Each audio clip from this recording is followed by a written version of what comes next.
புதிய பூமி நண்பர்கள் அனைவருக்கும் வணக்கம். நான் ராஜ்பாபு. இதற்கு முன்பாக இந்த கூட்டத்தை பார்த்து இந்த மாதிரி மத்தவங்க தான் சொல்லியிருந்தாங்க, விஜய் அவர்களை ஃபாலோ பண்ற ரசிகர் ஜாம்பிஸ் கூட்டத்தை பார்த்து. ஆனால் மத்தவங்க யாரும் சொல்லக்கூடாது, எங்களுக்கு நாங்களே சொல்லிக்கிறோம் என்னன்ட்டு.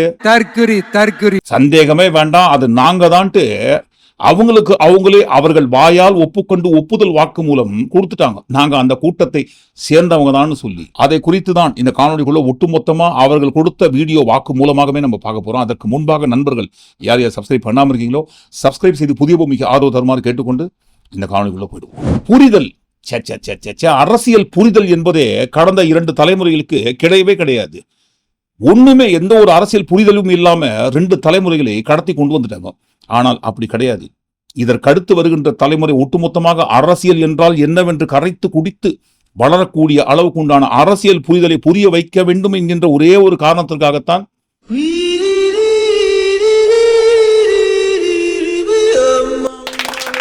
என்னப்பா ஃப்ரீஸ் ஆயிட்டீங்க, ஃப்ரீஸ் ஆயிட்டோம் இல்லைங்க, அவங்க சொன்ன வார்த்தை கேட்டு நாங்களே உறைஞ்சி போயிட்டோம். 2 தலைமுறைக்கு அரசியல் புரிதலே இல்லாம வளர்த்து வச்சிருக்காங்கன்னு சொல்லும் போது இதற்கடுத்த தலைமுறையாவது அரசியல் புரிதல் வளரணும்னு சொல்லக்கூடிய அந்த அளவுக்கு அரசியல் புரிதலை கற்றுக் கொடுக்கக்கூடிய தலைவர் யாருங்க? வேற யாரு? இவர்தான். இல்ல, அவங்களுக்கு அரசியல் புரிதல் இல்ல 2 தலைமுறைக்கு. ஆனா சீக்கிரம் கத்துப்பாங்க. ஆனா அரசியல் புரியாத ஒரு 95% மக்கள் அரசியலை உற்று நோக்கி கவனித்தது மிகப்பெரிய ஒரு நம்பிக்கை. ஏன்னா ஒரு 50 வருஷமாக அவங்க என்ன நினைச்சாங்க, இந்த சிஸ்டம் போய் சண்டை போட முடியாது நினைச்சாங்க. அவங்க இன்னைக்கு இந்த சிஸ்டம் எதிர்த்து சண்டை போட்டு இதை மாற்றக்கூடிய ஒரு நபர் வந்திருக்காங்கன்னு கண்டிப்பா அவங்க நம்புறாங்க. அவரே தான் விஜய் அவர்கள். 2 தலைமுறையாக அரசியல் புரிதலே இல்லாம ஏதோ பாருங்க வாழ்க்கையை ஓட்டிட்டாங்க. அடுத்து வரக்கூடிய தலைமுறைக்காவது அரசியல் புரிதல் என்றால் என்னவென்று கற்றுக் கொடுப்பதற்காக களம் இறங்கியிருக்கும் மாற்று தலைவர். தப்பே கிடையாது. அடுத்த தலைமுறைக்கு அரசியல் புரிதலை புரிய வைக்க வேண்டும் என்பதற்காக களம் இறங்குவது தப்பு கிடையாது.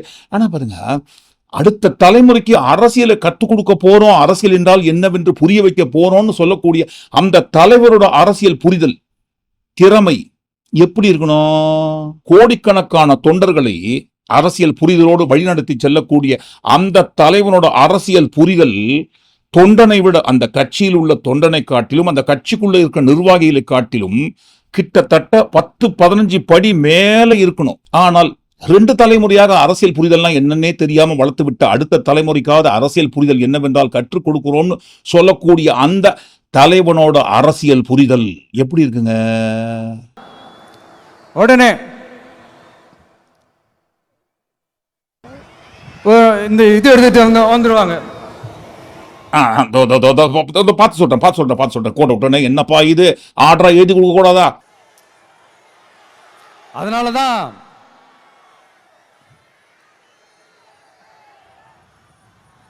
சொல்றது ஒண்ணு செய்யறது ஒண்ணாகுது. என்கிட்ட சொன்னீங்க நம்பர் வைஸ் ஆர்டரா எழுதி கொடுத்துருக்கான்னு சொல்லி, ஆனா வந்து படிக்கும் போது கோட்டை விட்டுறீங்களே.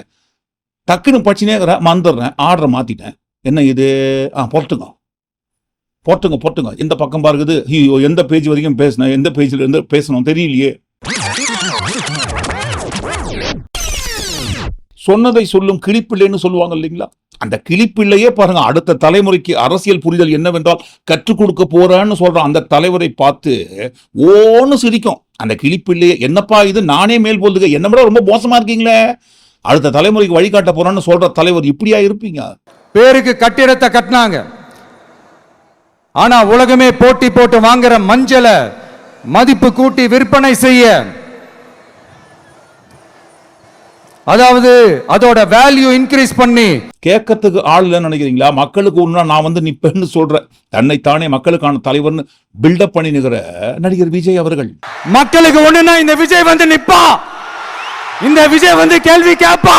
இந்த விஜய் எப்பவுமே மக்கள் பக்கம் தான், அதே மாதிரி மக்களும் என் பக்கம் தான். தப்பே கிடையாது. ஆனா மறுபடியும் விஜய்க்கு ஒட்டுமொத்தமாகவே எல்லோருமே நினைவுபடுத்துவது என்னவென்றால், மக்கள்னு சொல்லி ஒட்டுமொத்தமா தமிழ்நாட்டில் இருக்கிற கோடிக்கணக்கான மக்களை கொச்சைப்படுத்தாதீர்கள், மக்கள்னு சொல்லாதீங்க.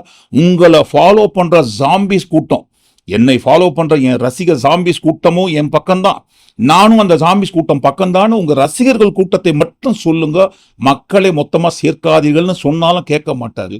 என்னமோ ஒட்டுமொத்தமா கோடிக்கணக்கான தமிழ்நாட்டு மக்கள் இவர் பின்னாடி நிக்கிற மாதிரி பில்டப் பண்ணி நிற்கிற இந்த தலைவனோட அரசியல் புரிதல் இதுதான். மக்களுக்காக நான் நிக்கிறேன்னு சொல்லக்கூடிய அந்த மக்களுக்கான பிரச்சனையை கூட யாரோ மண்டபத்தில் எழுதி கொடுத்தத பார்த்து பார்த்து எழுத்த கூட்டி கூட்டி படிப்பாரு. ஆனா பாருங்க, சரித்திரம் திரும்புகிறதாம். 67, 77, இப்ப 2026 அந்த வரிசையில் அறிஞர் அண்ணா அவர்கள், எம்ஜிஆர் அவர்கள், இப்போ விஜய் விதவிதமா டிசைன்லாம் பண்ணி சோசியல் மீடியால ஷேர் பண்ணுகிறாங்க. அதுவும் எப்படி ஷேர் பண்றாங்க? தம்பி விஜய், எனக்கு அப்புறம் நீதான்ப்பா இந்த தமிழ்நாட்டை ஆட்சி பண்றதுக்கு சரியான ஆள். இந்தாப்பா, நான் எங்க வச்சு பிள்ளை திரைப்படத்தில் வீசிய சாட்டை உங்ககிட்ட கொடுக்குறேன். இதை வைத்து 2026 நீ சுழட்டு. நீ சுத்துல ஒட்டுமொத்தமானவங்க ஓட்டு உனக்கு சுத்துவாங்க. அதனால என்னுடைய சாட்டை நீ வைத்துக்கொள் அப்படின்னு டிசைன்லாம் பண்ணுகிறாங்க ஏஐல. ஒரு பக்கம் எம்ஜிஆர் அவர்கள் சம்பந்தப்பட்ட புகைப்படங்கள் என்னென்ன இருக்கோ அது எல்லாத்தையும் எடுத்து அதே மாதிரியே விஜயை மேட்ச் பண்ணி ஒட்டி ஷேர் பண்ணுகிறாங்க. இன்னொரு பக்கம் அட்வான்ஸ் புக்கிங்ல விஜய் நடிச்ச திரைப்படத்தோட டிக்கெட்டை புக் பண்ற மாதிரி சிஎம் சீட்டை புக் பண்ணி அந்த சீட்டை அவருக்கு தான் 2026 தமிழ்நாடு அரசு லோகோவெல்லாம் பிரிண்ட் பண்ணி முதலமைச்சர் போர்டை போட்டு சிஎம் சீட்ல உட்கார வச்சுட்டாங்க விஜய். ஏன் அப்படி? ஃபியூச்சர் சிஎம்ங்க. என்ன ஃபியூச்சர்? 2026 முதலமைச்சர் அவர் தான் கன்ஃபார்ம். அட்வான்ஸ் புக்கிங்ல அவர் பேரை எழுதி வச்சாச்சு முதலமைச்சர் சீட்ல. ஸ்டாலின் அவர்கள் எந்திரிச்சு போக வேண்டியது மட்டும்தான் பாக்கி. அவர் பேரை எழுதி வச்சாச்சு. ஏன்னா பாருங்க, அடுத்த தலைமுறைக்கு அரசியல் என்றால் என்ன என்கின்ற ஒரு புரிதலை அடுத்த தலைமுறைக்கு கடத்தக்கூடிய சர்வ வல்லமை படைத்த தலைவர்னு ஊருக்குள்ள பில்டப் பண்ணி வேமா சூசோ இல்லாம சுத்தினுக்காங்க இல்லைங்களா? இந்த கூட்டத்தோட அரசியல் புரிதல் எந்த அளவுல உயர்த்தி வச்சிருக்காரு இவங்க தலைவர் அப்படின்றத வேற யாரும் சொல்ல வேண்டிய அவசியமே இல்லை.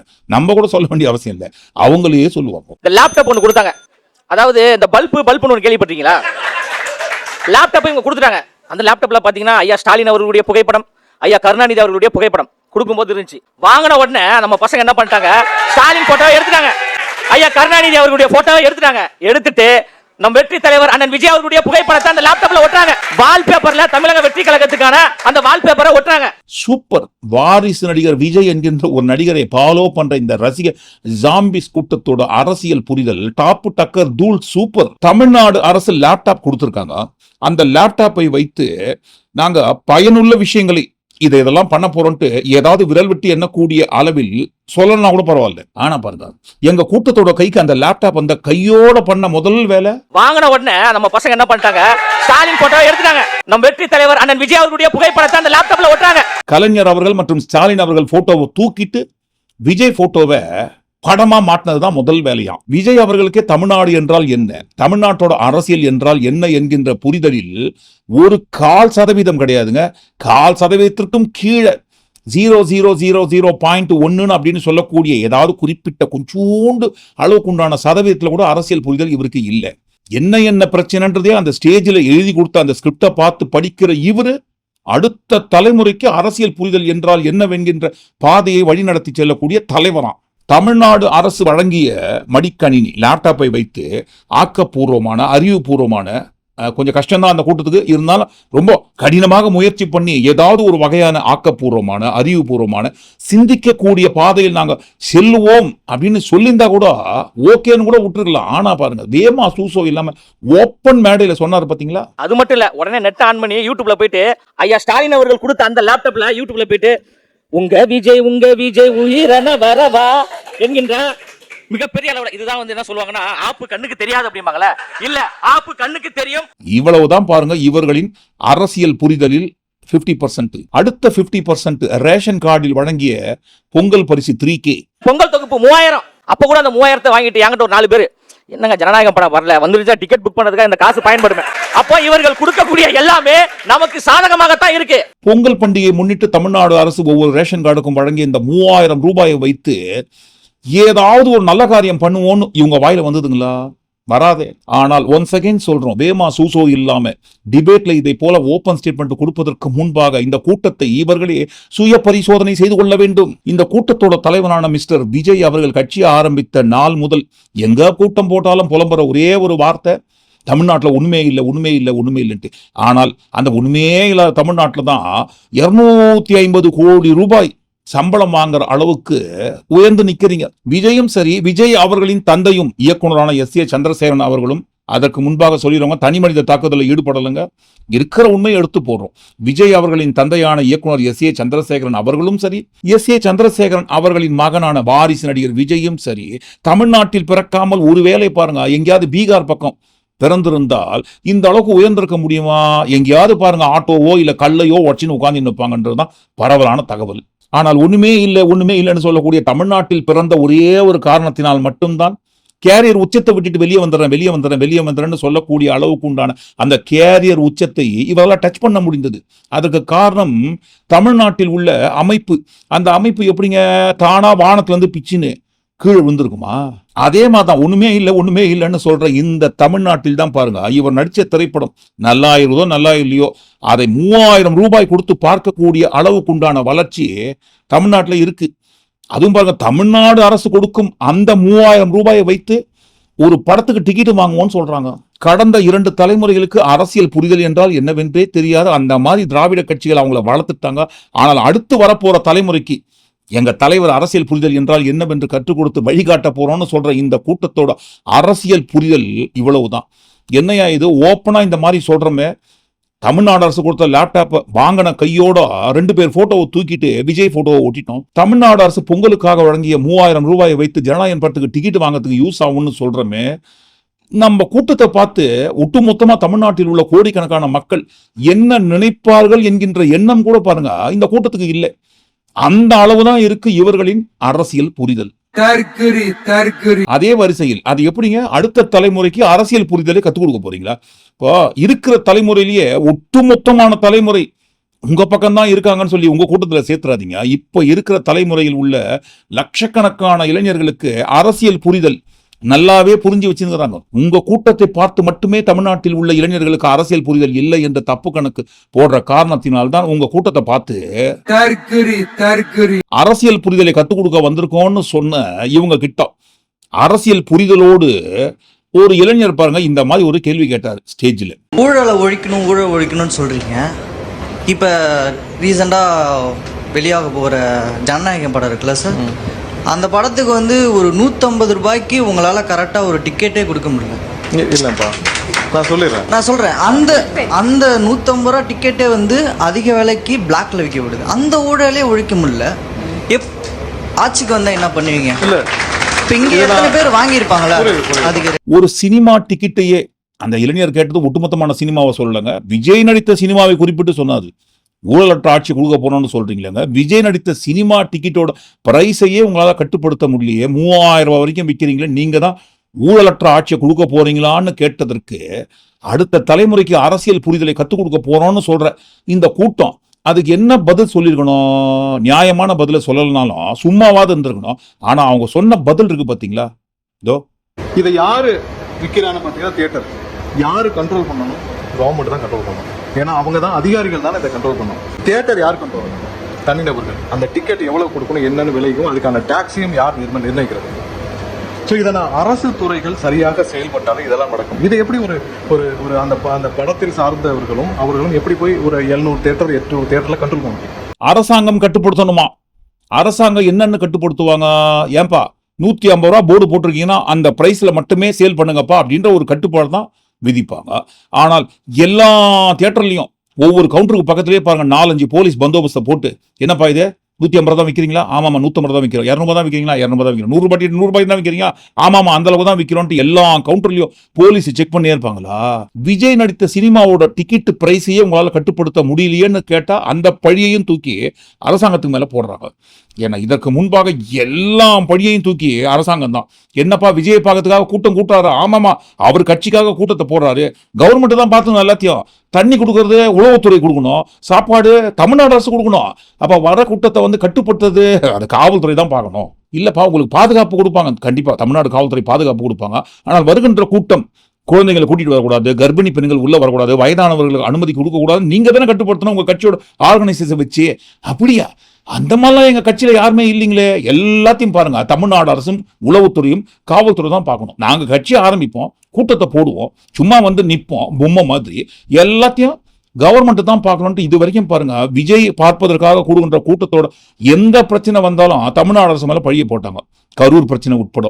இப்ப பாருங்க ஒரு படி அப்கிரேட் ஆகி அடுத்த தலைமுறைக்கு அரசியல் புரிதலை கற்றுக் கொடுக்க போற அந்த கூட்டம் ஒரு படி அப்கிரேட் ஆகி விஜய் நடித்த சினிமாவோட டிக்கெட்டு பிரைஸ் ஏன் பிளாக்ல விற்கிறாங்கன்னு கேட்டா அதுக்கும் காரணம் தமிழ்நாடு அரசு தான். யாரு கண்ட்ரோல் பண்ணணும்? கவர்மெண்ட் தான் கட்டணும். அந்த டிக்கெட் எவ்வளவு கொடுக்கணும், என்னன்னு விலைக்கும் அதுக்கான டாக்ஸையும் யார் நிர்ணயிக்கிறது? சரி இருக்கட்டும், தப்பு கிடையாது. அந்த பழியும் தூக்கி தமிழ்நாடு அரசு மேலே போடுங்க. ஆனால் பாருங்க, கவுண்டரில் ரேட்டு டிக்கெட்டுக்கு ப்ரைஸ் இதுதான் விற்கிறாங்க இல்லைங்களா, 100, 150, 200 சொல்லி அந்த ப்ரைஸுக்கு தான் பாருங்க டிக்கெட்டு விற்றா மாதிரி கவர்மெண்ட்டுக்கு கணக்கு காட்டி டாக்ஸ் கட்டுறாங்களா, இல்லை 200 ரூபாய் டிக்கெட்டை 3000 ரூபாய் வரைக்கும் விற்கிற அந்த 3000 ரூபாய்க்கு கணக்கு காட்டி அந்த 3000 ரூபாய்க்கு உண்டான டாக்ஸை கட்டுறாங்களா? ஆன்லைன் டிக்கெட்டோ ஆஃப்லைன் டிக்கெட்டோ அந்த டிக்கெட்ல என்ன பிரைஸ் பிரிண்ட் ஆயிருக்கோ அந்த பிரிண்ட் செய்யப்பட்ட பிரைஸுக்கு ஏற்ற மாதிரி தான் டாக்ஸ் கட்ட போறாங்க. அதை தாண்டி அந்த பிரைஸுக்கு மேல எவ்வளவு விலை வைத்து விற்றாலும் அது அனைத்தும் பிளாக் கணக்குல போய் சேரும். பிளாக்ல விற்கிற அந்த டிக்கெட் மூலமாக வருகின்ற பிளாக் மணிக்கும் சேர்த்து கவர்மெண்ட்டுக்கு டாக்ஸ் கட்டுறாங்களா? பிளாக்ல டிக்கெட் விற்கிறது யாருங்க? தியேட்டர்ல. அந்த தியேட்டர்ல விற்கிற டிக்கெட்டோட பங்கு யார் யாருக்கு போவாங்க, யார் யாருக்கு போவோம்னு விற்கிறவங்க சொன்னாதான் தெரியும். அதுவும் ஒரு ஓரமாக இருக்கட்டும். இப்போ அந்த டிக்கெட்டை வாங்கி படம் பார்க்கறது யாருங்க? விஜய் ரசிகர்கள். அப்ப பிளாக் டிக்கெட் விற்கிறாங்க. தலைவா, தளபதி விஜய் உங்க படத்துக்கு 200 ரூபாய் கொடுத்து பார்க்கறது தான் என் பாக்கெட்ல காசு இருக்கு, ஆனா 3000 ரூபாய் கொடுக்க சொல்றாங்க, நான் எங்கிருந்து போவேன்னு சொல்லி ஒட்டுமொத்தமான ரசிகர்கள், விஜயோட ஒட்டுமொத்தமான ரசிகர்கள் யார்கிட்ட போய் சொல்லியிருக்கணும், யார் கட்டுப்படுத்தியிருக்கணும்? இன்னைக்கு தமிழ்நாட்டில் 234 தொகுதியிலும் நான் தான் விஜய் விஜய் விஜய் விஜய் 234 தொகுதி வேட்பாளராக நிற்க போறான்னு வேமா சூசோ இல்லாம பட்டியல் போட்டு கொடுத்துனுங்கிற அந்த விஜயை சார்ந்த ஒரே ஒரு சினிமா துறையே இவரால் கட்டுப்படுத்த முடியல. அதையும் பாருங்க, தமிழ்நாடு அரசு மேல பழிய தூக்கி போட்டு இவங்க 200 ரூபாய் டிக்கெட்டை 3000 ரூபாய் வித்து இவங்க லாபம் சம்பாதிக்கிறதுக்கு அடுத்தவங்க மேல பழி. அதுக்கு தான் மறுபடியும் கேட்கணும், டிக்கெட்ல பிரிண்ட் செய்யப்பட்ட அந்த விலைக்கு டாக்ஸ் கட்ட போறாங்களா, இல்ல அந்த விலையை தாண்டி அளவுக்கு அதிகமான பிளாக்ல விற்கிற அந்த பிளாக் மணிக்கும் சேர்த்து டாக்ஸ் கட்டுவாங்களா? இல்ல ஒவ்வொரு தியேட்டர்ல ஐயா 200 ரூபாய் டிக்கெட்டை நாங்க 2000 ரூபாய்க்கு வித்தோம்யா, இன்னொரு தியேட்டர்ல நாங்க 5000 ரூபாய் வரைக்கும் வித்தோம்யா அப்படின்ட்டு யாராவது உண்மையை ஒப்புக்கொண்டு இருக்கிறார்களா? நாங்க பிளாக்ல டிக்கெட் வித்து பிளாக் மணி பதுக்கி வச்சிருக்கோம்னு. இப்போ உதாரணத்துக்கு விஜயே வாங்குற சம்பளத்துல ஒயிட்ல வாங்குறது இல்ல, பிளாக்ல பாதி கருப்புல பாதி, கட்டு பணக்கட்டு. நாங்க சொல்லல, கொடுத்தவங்க சொன்னாங்க. இப்ப எல்லாருக்கும் விஜய்க்கு நான் வந்து தலைவாகல, எவ்வளவு சம்பளம் கொடுத்தேன் உங்களுக்கு தெரியுமா? தெரியாது. அது மாதிரிதான் இப்ப நான் ஒரு அமௌண்ட் சினிமாவில் அது உண்டு எல்லாருக்கும். வேற பெரிய ஆளுகளுக்கு பாதி அமௌண்ட் கேஷ் கொடுப்போம், பாதி அமௌண்ட் செக் கொடுப்போம். வேற பெரிய ஆளுகளுக்கு பாதி அமௌண்ட் கேஷ் கொடுப்போம், பாதி அமௌண்ட் செக் கொடுப்போம். வாங்குறதும் அப்படிதான் வாங்குவோம். இல்லைன்னா கணக்கு டாக்ஸ் கட்டணும், 30% டாக்ஸ் கட்டணும். அதுக்காக அந்த முறையை எல்லாருக்கும் இன்கம் டாக்ஸ் ஆஃபீஸருக்கே தெரியும். அது தலைவா படத்துக்கு மட்டும் கிடையாது, புலி படத்துக்கு 15 கோடி ரூபாய்க்கு மேல சம்பளத்துல வாங்குற சம்பளத்துல 15 கோடி ரூபாய்க்கு மேல கருப்பு பணமா பதிவு வச்சிருந்தாரு. 2 தினங்களுக்கு முன்பாக நம்ம ஒரு விரிவான காணொலி பதிவு பண்ணியிருந்தோமே ஆதாரபூர்வமாக. என்றைக்காவது ஒரு நாள் விஜய் ஒவ்வொரு படத்துல வாங்குற சம்பளத்துல ஒயிட் பாதி பிளாக் பாதின்னு வாங்குற பணத்துக்கு கணக்காட்டியிருக்காரா? இவ்வளவுதான்ப்பா ஒயிட் வாங்கியிருக்கேன், அவ்வளவு வாங்குறாங்க சொல்றாங்களே, எல்லாம் பிளாக் மணி, கருப்பு பணம் பதுக்கி வச்சிருக்கேன், வந்து பாருங்க எவ்வளவு கருப்பு பணம் பதுக்கி வச்சிருக்கேன் லாக்கரை தந்து காட்டியிருக்காரா? கிட்டத்தட்ட இதே மாதிரி தான் பிளாக் டிக்கெட் விற்கிற கணக்கும். விஜய் வாங்குற சம்பளத்திலே டிரான்ஸ்பரண்ட் இல்லாமல் ஒயிட்ல பாதி கருப்புல பாதி வாங்கும் போது எவ்வளவு கருப்பு பணம் வாங்குறான்னு தெரியாத போது ஒவ்வொரு தியேட்டர்ல இருக்கிற டிக்கெட் ரேட்டுக்கு மேல பிளாக்ல என்ன அமௌண்ட் வச்சு விற்கிறாங்கன்னு யாருக்கு தெரியுங்க? விற்கிறத யாரு சொல்ல போறாங்க வெளியா? கோடிக்கணக்கில் வாங்குற சம்பளத்துல கோடிக்கணக்கில் கருப்பு பணத்தை வைத்துக் கொண்டிருக்கும் விஜய் ஊழல் மலிந்த கலாச்சாரத்தை எதிர்ப்பதுதானே அது. இந்த ஊழல் எங்க ஒழிஞ்சுங்க தெரியாது, எங்க இருக்குன்னு தெரியாது, அதுக்கு முகமே கிடையாது, முகம்தான் அதற்கு முகமுடியன்னு வேமா சூசோ இல்லாம அடுத்தவர்களை பார்த்து ஊழல் ஊழல்னு சொல்ற இவரே பாருங்க கோடி கோடியா கருப்பு பணத்தை பதுக்கி வச்சுருக்காரு. இந்த உத்தமர்கள் தான் அடுத்த தலைமுறைக்கு அரசியல் புரிதலை கத்துக் கொடுக்க போறாங்க. அப்படி கத்துக் கொடுக்குறோன்னு சொல்ற அரசியல் புரிதலை கத்துக் கொடுக்குறோன்னு சொல்ற அந்த கூட்டத்துக்கே அரசியல் புரிதல் இல்லை. என்னையா பிளாக்ல இவ்வளவு ரேட்டு வச்சு விற்கிறாங்களே, இல்லைங்க நாங்க கட்டுப்படுத்துறோங்க, உடனடியாக கட்டுப்படுத்துறதுக்கு முயற்சி பண்றோம்னு கூட சொல்லாம, ஐயா நீங்க வேற, அதுக்கெல்லாம் காரணம் தமிழ்நாடு அரசு தான். எப்படிங்க அவங்க தான் விற்க சொல்றாங்க, அவங்க ஏன் விற்க சொல்றாங்க? ஐயா எங்ககிட்ட பதில் இல்லையா?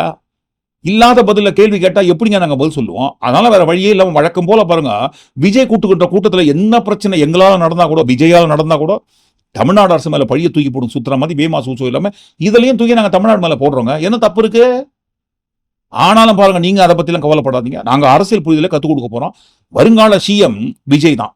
இதான் நான் சொன்ன அந்த சிஸ்டம், இது எல்லாமே நிறுத்தப்பட வேண்டும். இதான் எங்களுடைய எண்ணம். எப்படிங்க இவ்வளவு கான்பிடண்டா அடிச்சு சொல்றீங்க? என்னப்பா இது? ஓப்பனா பாருங்க, தமிழ்நாடு அரசு கொடுத்த லேப்டாப்ல கலைஞர் அவர்களையும் ஸ்டாலின் அவர்களையும் புகைப்படத்தை தூக்கிட்டு விஜய் படத்தை போட்டோம்னு சொல்ற கூட்டமா இருக்கட்டும், ரேஷன்ல பொங்கல் பரிசு 3000 ரூபாயை வாங்கி ஜனநாயகன் படத்துக்கு நாங்க டிக்கெட் புக் பண்ண போறோம்னு சொல்ற கூட்டம்லாம் எங்க கூட இருக்கிற வரைக்கும் நாங்க எப்படி சிஎம் ஆகாம இருப்போம்? இப்ப புரியுதுங்களா? இந்த கூட்டத்தை பார்த்து ஏன் அந்த மாதிரி ஆனா பாருங்க அப்படியெல்லாம் சொல்லாதீங்க. எங்க கூட்டத்தை பார்த்து அவங்க எல்லாம் அப்படி கிடையாதுங்க, அவங்க எல்லாம் இப்படின்னு மாத்தினாரு. இவங்க எல்லாரும் தமிழ்நாட்டு அரசியலோட ஆச்சரியக்குறி. எந்த வகையான ஆச்சரிய குறிகள் மிஸ்டர் விஜய்? பராசக்தி படம் ஓடுது, அந்த படத்துக்கு வேலை மெனக்கிட்டு பாருங்க டிக்கெட்டை காசு கொடுத்து வாங்கி உள்ள போயிட்டு தீய சக்தி திமுக தீய சக்தி, பராசக்தி தீய சக்தின்ட்டு தியேட்டர்ல உட்கார்ந்து கத்தினுக்குதுங்க இந்த கூட்டம்.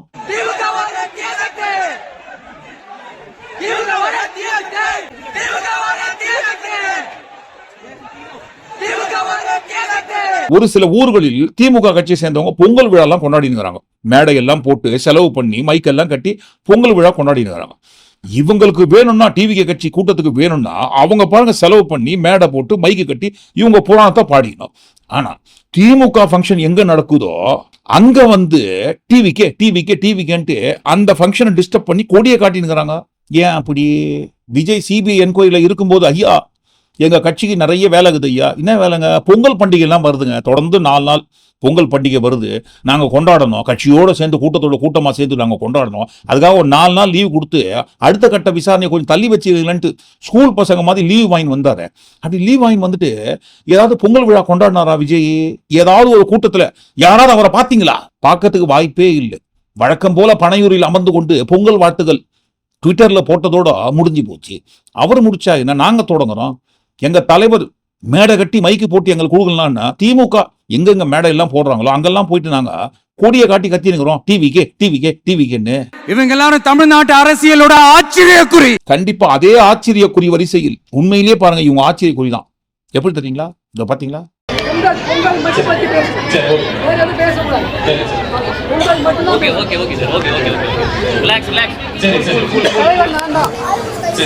இந்த மேடைக்கு தலைவர் நான் தான், அதனால பொங்கல் மட்டும் பத்தி பேசுங்க. ஏன் அவ்வளவு கோவப்பட்டாரு? அவரா கோவப்படல, கோவப்பட வச்சுட்டாங்க.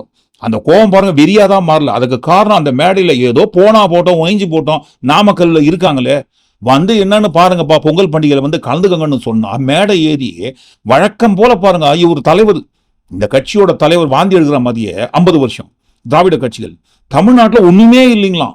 தமிழ்நாட்டில் எதுவுமே இல்லை, ரோடு இல்லை, தண்ணி இல்லை, மருந்து இல்லை, மாத்திரை இல்லை, ஹாஸ்பிட்டல் இல்லை, டாக்டர்ஸ் இல்லை, எதுவுமே இல்லைன்னு இப்படி கண்டினியூவா புலம்பிந்தா அவங்களுக்கு கோவம் வரதானே செய்யும். அந்த கோவத்துல தான் கத்துனாரு. பொங்கலை பத்தி பேச வந்தா பொங்கலை பத்தி மட்டும் பேசிட்டு கீழே இறங்கியான்னு போனா போகட்டும்னு ஒரு மரியாதைக்காக அந்த கட்சியை சேர்ந்த கூட்டத்தை மரியாதைக்காக கூப்பிட்டு அந்த மரியாதையை கூட பாருங்க இவங்களால காப்பாத்திக்க முடியல. ஏன் அப்படி? ஏன்னா அவங்க இப்படி. இவங்க எல்லாரும் தமிழ்நாட்டு அரசியலோட ஆச்சரியக்குறி. எந்த மேடையில என்ன பேசணும்ன்ற ஒரு அடிப்படை புரிதல் கூட புரிதலே இல்லாத இந்த புரியாத கூட்டம் தான். இல்ல அவங்களுக்கு அரசியல் புரிதல் இல்ல 2 தலைமுறைக்கு. ஆனா சீக்கிரம் கத்துப்பாங்க. அடுத்த தலைமுறைக்கு அரசியல் புரிதலை கற்றுக் கொடுப்பதற்கு முன்பாக அடுத்த தலைமுறையை வழிநடத்தக்கூடிய தலைவன் ஊருக்குள்ள தனக்கு தானே பில்டப் பண்ணி சுத்தி இருக்கிற நடிகர் விஜய் அவர்களுக்கு வாரிசு நடிகர் விஜய் அவர்களுக்கு அரசியல் புரிதல் என்றால் என்னவென்பதை கற்றுக் கொடுங்க. மாற்று சக்தியாக வந்திருக்கேன்னு சொன்னா எல்லா விஷயத்துக்கும் முன்னாடி வந்து நிக்கணும், அனைத்து கட்சிகளையும் எதிர்த்து நிக்கணும். இல்லைங்க நான் செலக்டிவா தான் இருப்பேங்க, எனக்கு செலக்டிவ் அமினிஷியா. மோடி அவர்கள் சொன்னா ஐயோ தான் தேவையில்லாத வேலைப்பா பண்ணக்கூடாதுப்பா, கொள்கை எதையும் சொன்னீங்களே அதுக்கிட்ட ஒரு ஓரமா அது ஒரு ஓரமா வந்து போடும். திமுக ஒரு தீய சக்தி கொள்கை எதிரின்னு சொன்னா தப்பு கிடையாது. எதிர்க்கிற ஐடியாலாம் இல்ல பாஸ், நீங்க கேட்கிறீங்கன்றதுக்காக எல்லாம் எதிர்த்துட்டு இருக்க முடியாது பாஸ். அரசியல் புரிதலை அடுத்தவங்களுக்கு புரிய வைக்க போற இவங்களுக்கே புரியாத ஏதோ ஒரு பாதையில் தான் பாருங்க எடக்கு முடக்கா எசக பசகா ஏடாவடமா போயினுங்கிறாங்க. இவங்க அடுத்தவங்களுக்கு கத்துக் கொடுக்க போகலாம். அதற்கு முன்பாக 4 வரியாவது மனப்பாடம் செய்து மக்கள் பிரச்சனை என்றால் என்னன்றத விஜய்க்கு கத்துக் கொடுங்க. மக்கள் பிரச்சனை அடி ஆழ் மனசுக்குள்ள இருந்து வரணும். அது மண்டபத்தில் எழுதி கொடுத்த ஸ்கிரிப்ட் மூலமாலாம் வரக்கூடாது. உடனே இது எடுத்து வந்துருவாங்க.